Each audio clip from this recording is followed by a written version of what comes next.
Cristo, amém? Amém. Aleluia.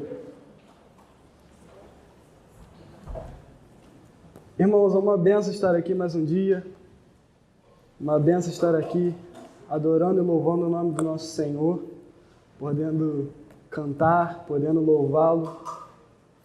Os louvores tocaram muito ao meu coração. Creio também que a palavra irá falar conosco nesta manhã.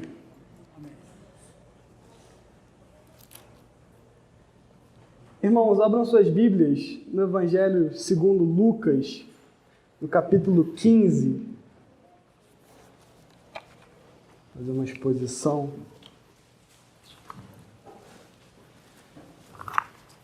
Mas antes de entrar no texto, vou dar um contexto geral da carta, do Evangelho na realidade. Este Evangelho foi escrito por Lucas, juntamente com Atos dos Apóstolos, a um homem chamado Teófilo. Muito provavelmente esse homem era um homem convertido ao cristianismo e estava patrocinando a pesquisa de Lucas, porque Lucas não foi uma testemunha ocular dos fatos ocorridos, a maior parte de Atos e do Evangelho também, mas ele então fez uma pesquisa e montou o Evangelho e montou Atos com uma pesquisa histórica fundamentada. E Lucas descreve muitos detalhes que não estão em outros evangelhos, mas também estão nos outros evangelhos. Ele foi escrito mais ou menos entre 60 a 62 a 63. E, bom, do capítulo 9 até o capítulo 19, Lucas descreve a descida de Jesus da Galileia para Jerusalém, em direção à Semana da Paixão, onde Jesus seria crucificado. Exatamente no capítulo 15, Lucas descreve três parábolas muito conhecidas, que estão juntas, três parábolas muito conhecidas. A mais famosa é a do filho pródigo, a última, que trata sobre um filho. Todos sabemos que o filho pediu herança para o seu pai e o pai deu, ele volta arrependido e o pai busca esse filho, beija e restaura-o. Mas essa parábola está no conjunto de três, da ovelha perdida, da dracma perdida e do filho pródigo. E hoje eu queria me concentrar exatamente na parábola do filho pródigo. Primeiramente, o contexto geral daquele momento era os fariseus e os escribas estavam perto de Jesus e os publicanos e pecadores se aproximaram de Jesus, mais próximos do que eles, para ouvir melhor, para entender melhor, para estar com o mestre, né? Os escribas e os fariseus eram duas classes muito importantes nos evangelhos e nós vemos Jesus discutindo com eles vários momentos. Os fariseus eram a principal tribo, a principal seita religiosa do judaísmo na época de Jesus. Eles colocavam uma cerca ao redor da lei para que nós não pudéssemos nem chegar à lei. Então, por exemplo, no sábado não poderia trabalhar, na lei de Moisés está escrito isso, e eles colocavam que você não poderia nem mesmo andar 1 quilômetro. E eles começavam a botar uma cerca ao redor da lei para que as pessoas não transgredissem a lei. E que começavam a botar a tradição acima da lei. E Jesus bate muito nisso. Nós vemos vários embates de Jesus com os fariseus a respeito disso. Os publicanos e pecadores eram os homens rejeitados da sociedade. Publicanos eram aqueles cobradores de impostos, no quais eram judeus, e muito provavelmente havia muita corrupção no meio, porque, por exemplo, o Império Romano mandava eles cobrarem 60, eles cobravam 100 e ficavam com 40. Então era uma classe muito, muito mal vista por eles. E esse é o contexto da parábola. Então vamos ler Lucas capítulo 15, a partir do verso 1 até o 7. Aproximavam-se de Jesus todos os publicanos e pecadores para o ouvir. E murmuravam os fariseus e os escribas, dizendo: Este recebe pecadores e come com eles. Então lhes propôs Jesus esta parábola: Qual dentre vós é o homem que, possuindo 100 ovelhas e perdendo uma delas, não deixa no deserto as 99 e vai em busca da que se perdeu até encontrá-la? Achando-a, põe-na sobre os ombros cheio de júbilo, e indo para casa, reúne os amigos e vizinhos, dizendo-lhes: alegrai-vos comigo, porque já achei minha ovelha perdida. Digo-vos que assim haverá maior júbilo nos céus por um pecador que se arrepende, do que por 99 justos que não necessitam de arrependimento. Glória a Deus. Vamos orar? Senhor Deus, eterno Pai, eu te agradeço, Senhor, pela Tua palavra. Eu te agradeço, Senhor, pelo Teu Evangelho escrito, por termos a oportunidade, Senhor, de lê-lo, explicá-lo e podermos entender a Tua palavra publicamente nesse dia. Pai, em nome de Jesus, Senhor, fala conosco, que Teu Espírito Santo, Senhor, aplique as palavras nos nossos corações, que nós possamos sair daqui mudados, não da mesma maneira que como entramos, mas diferentes, cheios do Teu Espírito para proclamar a Tua palavra lá fora. É isso que eu te peço, Senhor, e já te agradeço. Em nome de Jesus. Amém.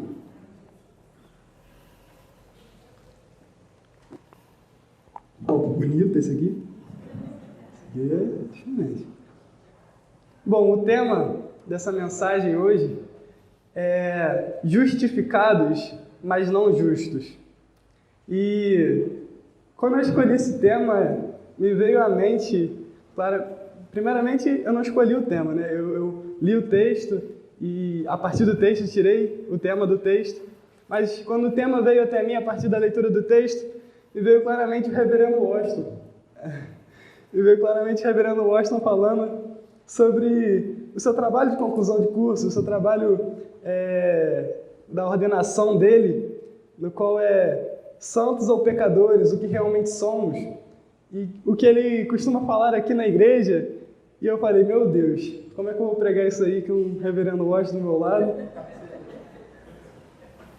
Seminarista de um semestre, né? Pregando isso aí com o reverendo do lado. Aí me veio o reverendo Washington e hoje, conversando com ele ali, chegamos a um ponto comum e eu creio que podemos pregar isso aqui sim. Pregar a palavra. Amém. Glória a Deus. Pregar a palavra, expor a palavra. Bom, pecadores são aqueles que vivem na prática do erro, aqueles que vivem errante, no caminho errante, seguem no caminho do erro e vão até o fim. E santos, não por nós mesmos, mas santos por aquilo que Cristo fez por nós na cruz. Santos porque Cristo morreu, Cristo ressuscitou, Cristo subiu até os céus e está lá à destra do Pai e voltará. Mas eu entendo, e eu e o reverendo Washington, a partir da leitura do texto, a partir da conversa, entendemos no ponto comum que, antes de reconhecer isto, precisamos reconhecer, primeiro, que necessitamos dessa graça. Necessitamos e precisamos dessa graça. Nascemos em pecado, nascemos em iniquidade. E isto faz com que nós precisemos de Cristo. Porque hoje em dia, quando nós vamos conversar com alguém, por ser cristão, esse assunto sempre vem à tona, e nós vamos tentar conversar, se a pessoa expor o Evangelho, nós falamos, não, Cristo veio à Terra, Cristo morreu pelos seus pecados, Cristo ressuscitou, e está lá à destra do Pai e voltará, e você precisa se arrepender, Jesus te ama. Só que a pessoa vira para você e fala assim, não, mas eu sou santo. Ainda mais comparado com o meu vizinho, que você não sabe o que ele fez. Ele sim, ele precisa. Eu não preciso de justificação, eu sou justo. Se você comparar, se você souber, se eu contar para você aqui... E é isso o que eles falam para a gente. E é isso muitas vezes que nós temos vivido. O Evangelho pregado nas igrejas hoje... O Evangelho pregado nas igrejas hoje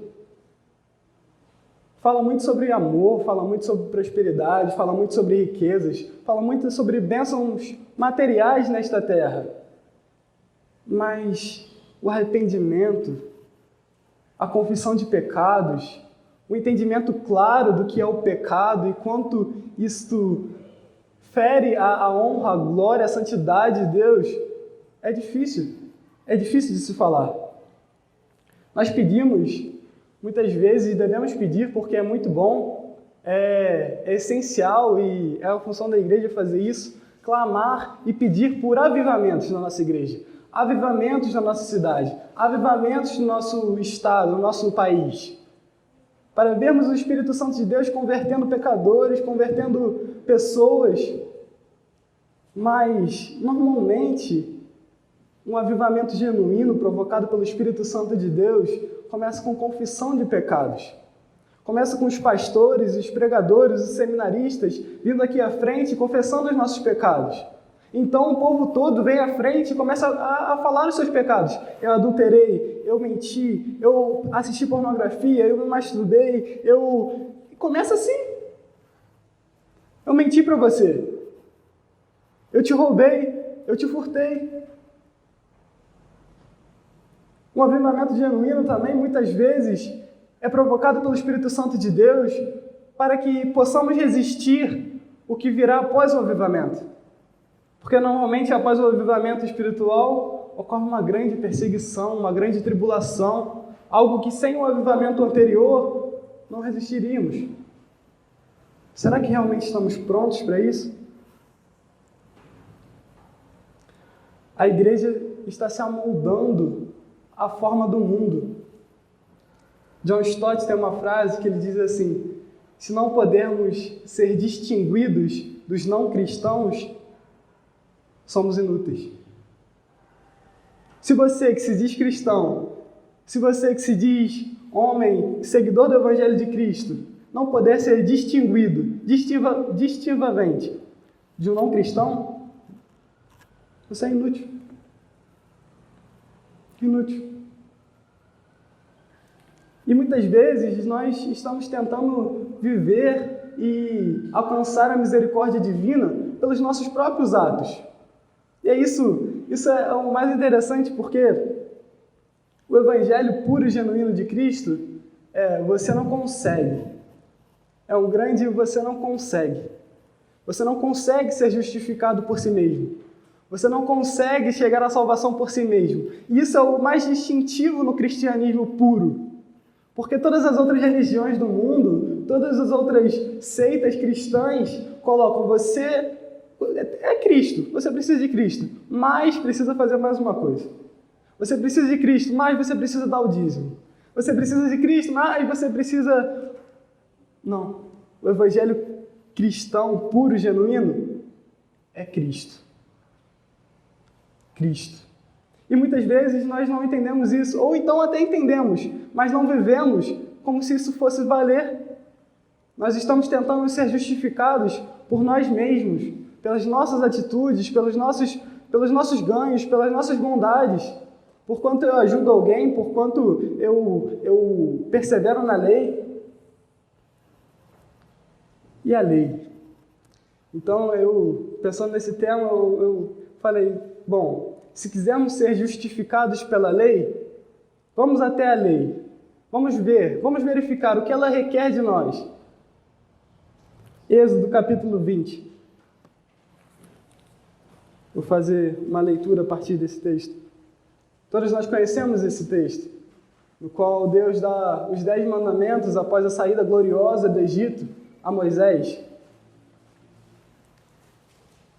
Êxodo capítulo 20 diz assim: então falou Deus todas estas palavras: eu sou o Senhor, teu Deus, que tirei da terra do Egito, da casa de servidão. Não terás outros deuses diante de mim. Será que o meu eu e a minha vontade não têm sido deuses para mim? Será que nós falamos disso na sexta-feira, na vigília. Será que os meus sonhos, será que a minha vontade, será que os meus desejos não estão acima dos de Deus? Será que tudo aquilo que eu quero, tudo aquilo que eu penso, realmente eu quero o que Deus quer? Eu tenho outro Deus a não ser o meu Deus? Eu sou um Deus para mim mesmo? A minha vontade é um Deus? O meu querer é um Deus? O segundo mandamento, a partir do 4.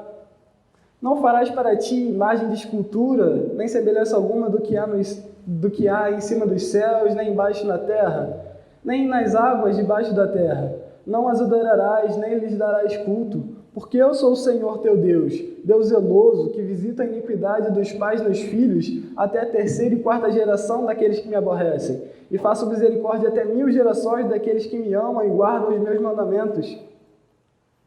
Nós temos guardado os mandamentos do Senhor? Nós temos colocado a nossa fé, a nossa esperança. O primeiro e o segundo mandamento estão muito ligados.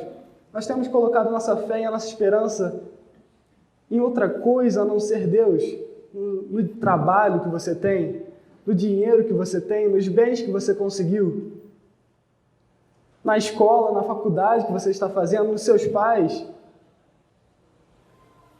Terceiro mandamento, 7. Não tomarás o nome do Senhor teu Deus em vão, porque o Senhor não terá por inocente o que tomar o seu nome em vão. Temos honrado o nome do Senhor, porque quando nós nos declaramos cristãos, o nome e a glória do Senhor estão sobre a nossa vida. A honra do Senhor está nas suas atitudes, a honra do Senhor está na sua prática. E quando você age, quando você se declara um cristão, quando você se declara um crente em Cristo Jesus, um seguidor do Evangelho puro e genuíno, mas não vive de acordo com o Evangelho puro e genuíno, o nome de Deus está sendo desonrado por você. O nome de Deus está sendo desonrado por mim. A glória do Senhor, que é aquilo que Ele mais se preocupa, está sendo desonrado.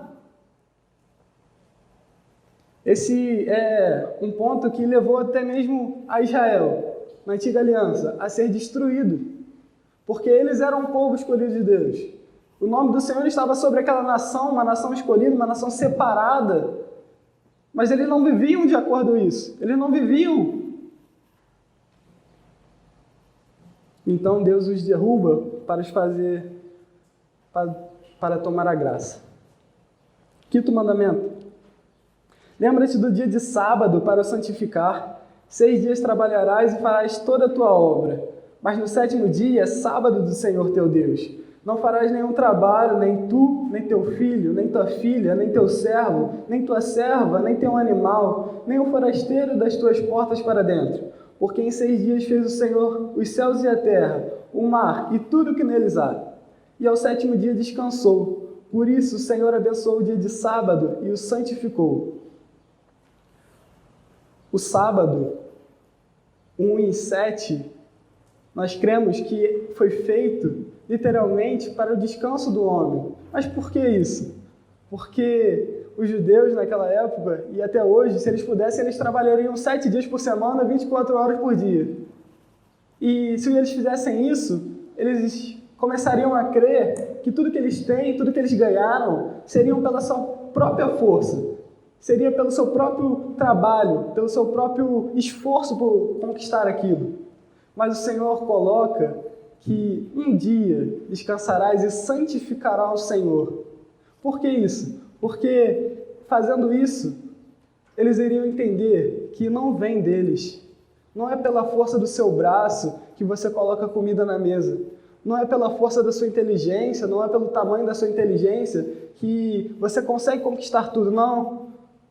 É porque Deus permitiu você conquistar. É porque Deus te dá força para fazê-lo. E, trazendo para o Novo Testamento, o domingo, o dia que o Senhor ressuscitou, o dia que nós estamos aqui para ouvir a palavra, para cantar louvores, para entendermos mais da palavra, é um dia que nós devemos santificar o Senhor. É um dia que nós devemos vir à casa de Deus e adorá-lo. Muitas vezes nós viemos à casa de Deus no domingo pela manhã, no domingo pela noite, e estamos com a cabeça na segunda. Estamos com a cabeça nos nossos problemas. Como eu posso ganhar mais dinheiro? Como eu posso falar com aquela garota que eu gosto?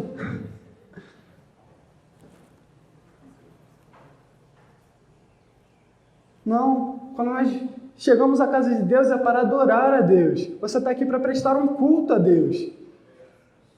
Você está aqui para adorá-lo, para engrandecê-lo, porque o seu nome é grande, porque ele é santo, porque ele é glorioso. Você está aqui só de corpo ou você está aqui com a cabeça, com o coração aqui?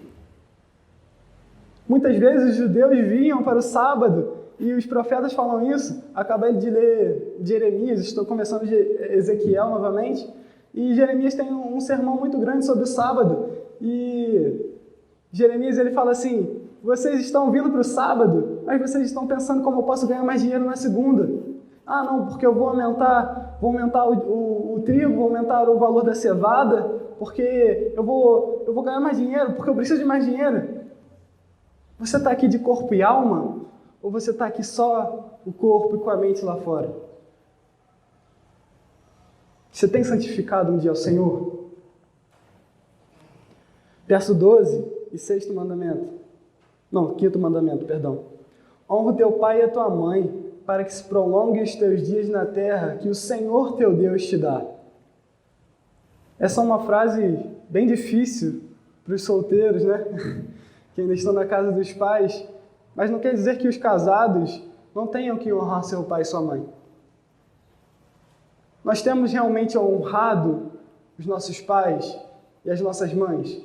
Nós temos honrado aqueles que têm posição de autoridade sobre nós, que foi instituído por Deus, como o pastor falou aqui. Nós temos orado por aqueles que estão na iminência do poder, pelo presidente, pelo STF, pelo legislativo, pelos pastores, pelos presbíteros, que têm uma liderança sobre nós. Nós podemos bater no nosso peito e falar: eu tenho honrado. Eu tenho honrado. 6º mandamento. Não matarás. Esse aqui ficou mais fácil. Mas, trazendo uma aplicação disso, você pode realmente não ter assassinado ninguém. Mas será que você tem matado uma comunhão? Será que você tem matado uma amizade? Será que você tem matado respeito pelo seu cônjuge? Será que você não tem matado nada na sua vida? Não tem matado, porque a partir desses mandamentos, a partir do 5º mandamento, são mandamentos para como nos tratamos uns para com os outros. Será que você não tem matado uma relação que você tem? Será que o seu orgulho, a sua vaidade de não liberar perdão sobre alguém, não liberar um perdão, não tem matado nada? 7º mandamento. Não adulterarás. Mateus, capítulo 5, o Senhor Jesus trata um pouco sobre isso. Mateus, capítulo 5, a partir do 27, diz assim: ouviste o que foi dito, não adulterarás. Eu, porém, vos digo, qualquer que olhar para uma mulher com intenção impura no coração, já adulterou com ela. Qualquer que olhar para uma mulher, para um homem, com intenção impura, já adulterou com ela. Somente o seu desejo, somente aquilo que está no seu íntimo.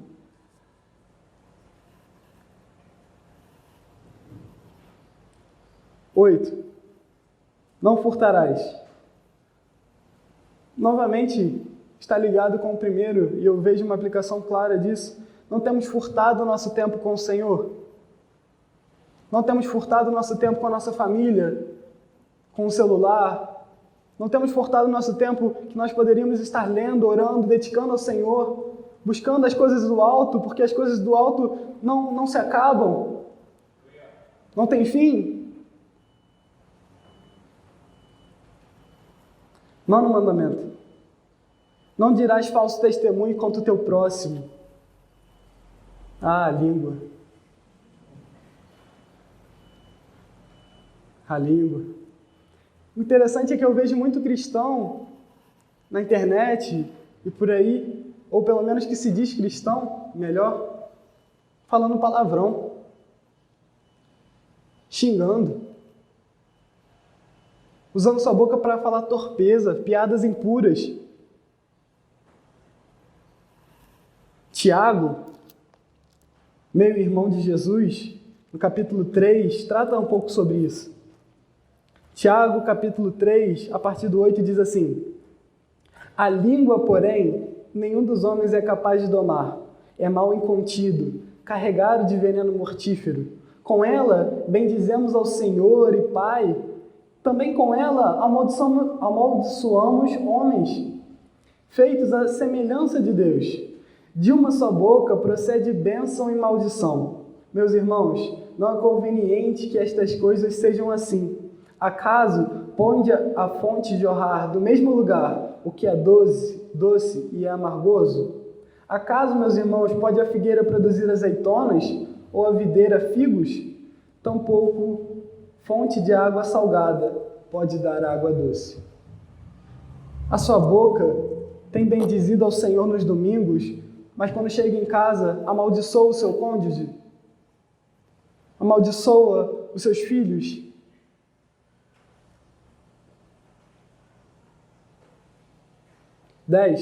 Décimo mandamento. Não cobiçarás a casa do teu próximo, não cobiçarás a mulher do teu próximo, nem o seu servo, nem a sua serva, nem o seu boi, nem o seu jumento, nem coisa alguma que pertença ao seu próximo. A inveja já consumiu seu coração alguma vez? A vontade de ter algo que não era seu, olhando para o outro, já consumiu seu coração uma vez? Você já desejou aquilo que não era seu?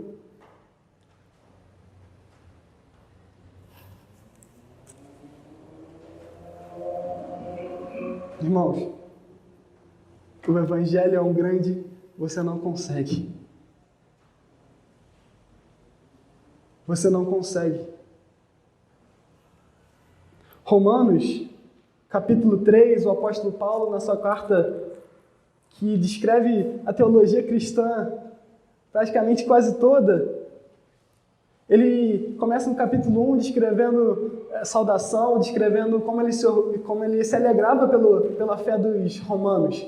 Então, no capítulo 1, depois, ele começa a descrever que os gentios, aqueles que nunca ouviram a palavra de Deus, negam a Deus a partir da revelação natural de Deus. O que seria essa revelação natural de Deus? A criação. A partir da criação, o homem ele sente, ele tem no seu íntimo que há um Deus, que há um Senhor, que há alguém criador dos céus e da terra, que há alguém que fez tudo isso, mas eles negam.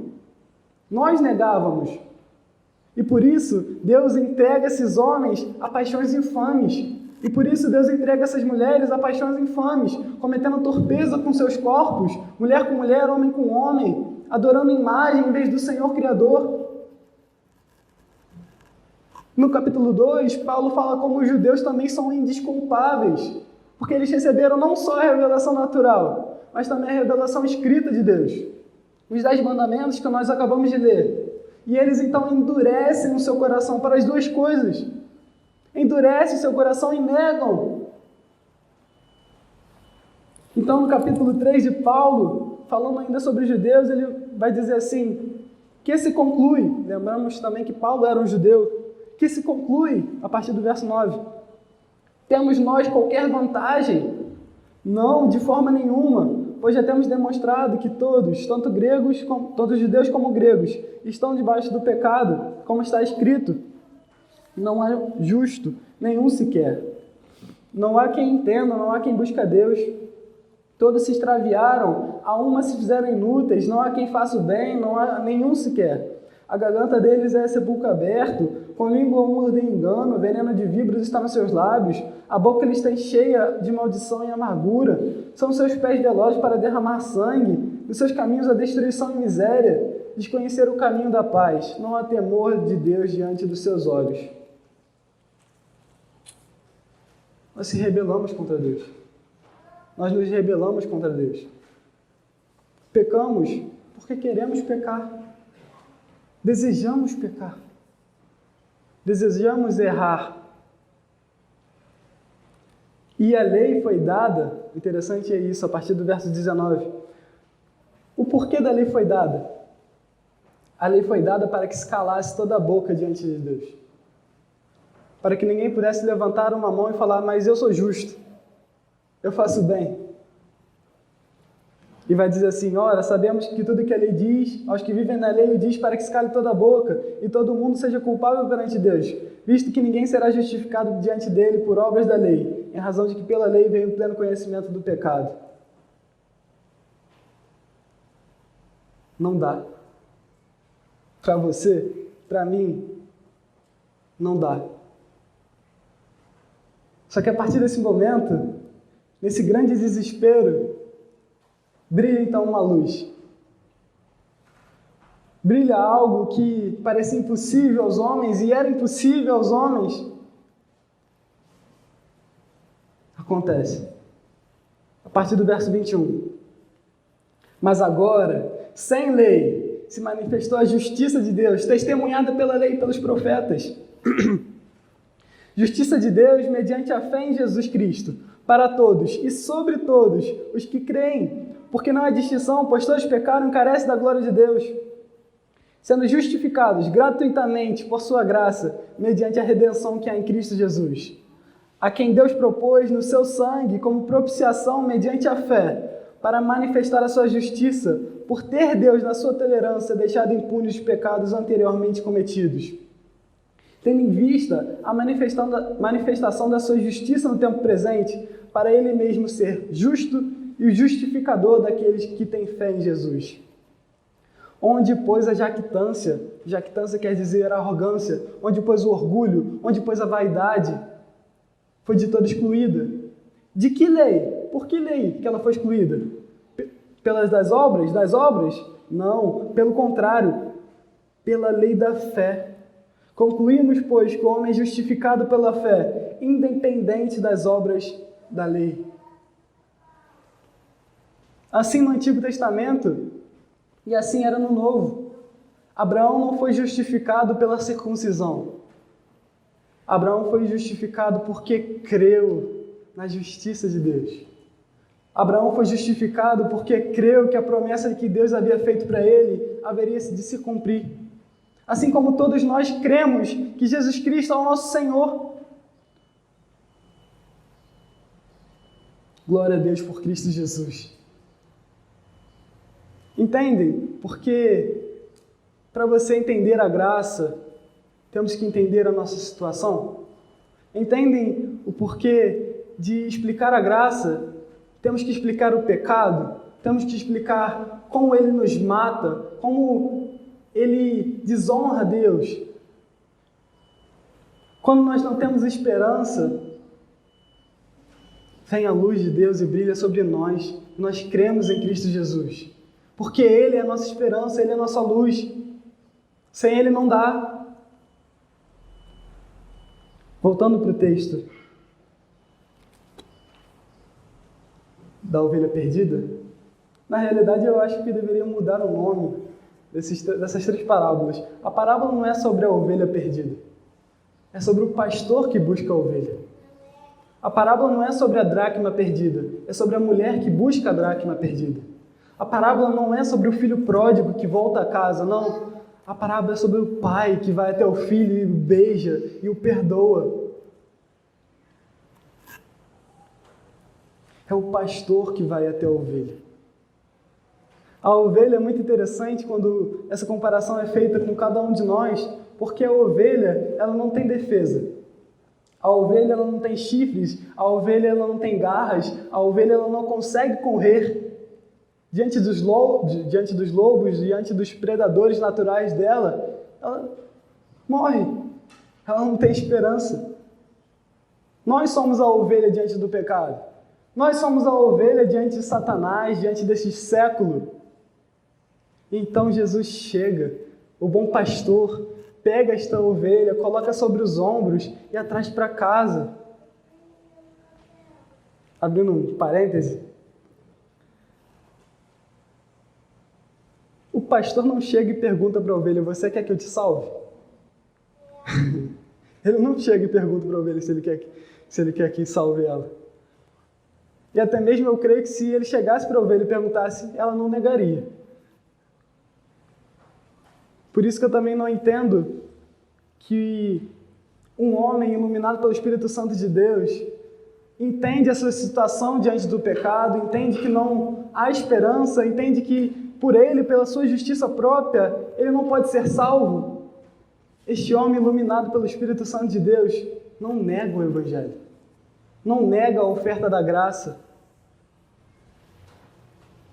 A atitude, na realidade, deste homem iluminado pelo Espírito Santo de Deus é cair diante da cruz divina, pedindo perdão, pedindo clemência.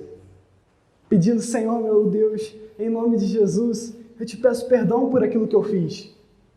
E então Jesus chega, abraça essa ovelha, cura, bota nos ombros e traz para casa. O Evangelho é um grande e você não consegue. Eu botei aqui uma situação. Normalmente, nas igrejas, o pastor fala assim: vire para o seu irmão ao lado e decrete a vitória, né? Vire para o seu irmão ao lado e fale isso, isso e isso. Mas na realidade devia ser: vire para o seu irmão ao lado agora e grite: você não consegue. Bom, faz aí. Vire para o seu irmão ao lado e você não consegue. Faz isso aí. Eu sempre quis fazer isso, cara. Isso é maneiro. É maneiro, pastor, fazer isso. Dá uma vergonha desse lado aí, mas de cá é maneiro. Você não consegue. Este é o Evangelho genuíno. É um grande você não consegue. Por fim, meus irmãos, o verso 7. Queria explicar esse verso detalhadamente. Digo-vos que assim haverá maior júbilo nos céus por um pecador que se arrepende, do que por 99 justos que não necessitam de arrependimento. Na realidade, como nós vimos, não há quem não precise de arrependimento. Na realidade, Jesus está usando uma ironia para falar sobre aqueles que acham que não precisam de arrependimento, sobre aqueles que acham que podem ser justificados diante de Deus pelas suas obras. Quem eram esses? Eram os fariseus, eram os escribas, que representavam todos aqueles que ouvem o Evangelho e o negam, que representa aqueles que acham que por sua justiça ele é mais santo do que o seu vizinho do lado, do que o seu irmão do lado. Era esse que ele estava representando. Jesus, no capítulo 5 de Lucas, novamente numa discussão com os fariseus e escribas, após ter chamado Levi, que era um publicano, que era um cobrador de impostos, Levi então dá uma festa para Jesus. E olha só que interessante, Lucas capítulo 5, a partir do 29. Então, lhe ofereceu Levi um grande banquete em sua casa, e numerosos publicanos e outros estavam com ele à mesa. Os fariseus e seus escribas murmuravam contra os discípulos de Jesus, perguntando: por que comeis e bebeis com publicanos e pecadores? Respondeu-lhe Jesus: os sãos não precisam de médico, e sim os doentes. Não vim chamar justos, e sim pecadores ao arrependimento. Os sãos não precisam de médico. Aqueles que acham que conseguem se curar sozinhos, não vão até um médico. Mas quando nós chegamos até Cristo, arrependidos, nós clamamos a Cristo perdão pelos nossos pecados, nós somos curados, nós somos libertos. Cristo não veio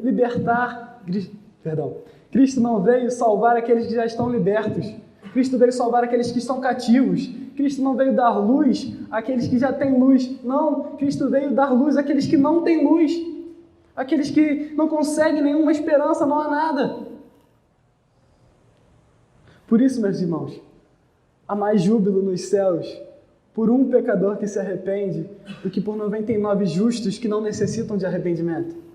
Porque quando o Evangelho brilha, quando o poder de Deus, que é o Evangelho que o apóstolo fala, pois não me envergonho do Evangelho, porque é poder de Deus para a salvação de todo aquele que crê, primeiro do judeu e também do grego. Quando esse Evangelho, que é o poder de Deus, brilha, quando esse Evangelho, que é a luz de Cristo, brilha nos nossos olhos, só tem uma atitude que nós podemos fazer, é cair arrependidos dos nossos pecados, clamar clemência divina, misericórdia divina, que a graça de Deus nos inunde, nos abunde. Esta é a atitude do homem que é iluminado pelo Evangelho de Deus, porque ele é poder de Deus para a salvação de todo aquele que crê, de todo aquele que crê no Evangelho de Deus.